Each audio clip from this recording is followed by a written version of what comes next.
There's a lot of chaos in the world. Political uncertainty, climate activists calling us to turn back or risk extinction. Terrorism continues to kill and instill fear in our hearts, and that's only on a global level. If we zoomed in on our own lives, I imagine there's an awful lot going on there too. You know, a friend of mine told me that she has 4 family funerals to attend in the next few weeks. All of this calamity, chaos, and uncertainty then is surely a sign of God's absence. I can absolutely see why we would think that. If I were to invite you to my apartment though, one of the things you'd notice is my absolute love of books. Now let's say you see on my bookcase the 3rd of the 7 Harry Potter volumes. It's one of my favourites, The Prisoner of Azkaban. You take it down, you open it up, and you read a page at random. And it describes a violent tree attacking people. Imagine now that you close the book and say, this is rubbish.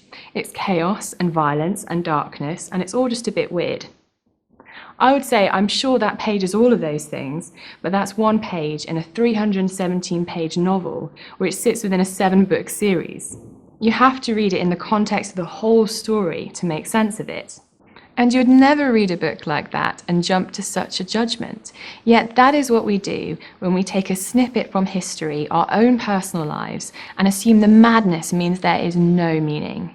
We think there can be no authorial intent, the author is absent, God is absent, and the chaos is just a sign that he left us long ago. But when we see the bigger picture, just as when we read the Harry Potter series in its entirety, we see the chaos as part of a bigger story. The weird violent tree is just a small part of the Potter story, and we have to ask, as we see the chaos in the world and in our lives, is this part of a bigger story or not? And not assume that reading one page will give us an exhaustive account of what is actually going on. Could it be, read in context, that even the instability, turmoil, and uncertainty around us is a sign of God's presence? The existence of the weird tree in Harry Potter and even the evil villain of the series, Voldemort, don't lead us to think the author, J.K. Rowling, is absent. Many of us, we read on, we're keen to see the outcome, the victory.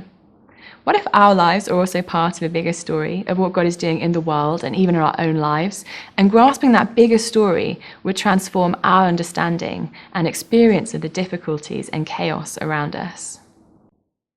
Corrie ten Boom, a Dutch watchmaker who facilitated the escape of many Jews from her hometown and later suffered in a concentration camp as a result, said that when a train goes through a tunnel and it gets dark, you don't throw away the ticket and jump off.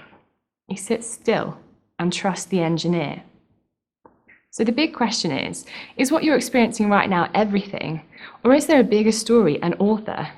Is the train shuttling on with no driver, or is there ultimately someone we can trust, even in the darkness and confusion? What if God not only wrote this story, but became a character in the story? What if Jesus actually is God, the one we can trust, even in the darkness and confusion?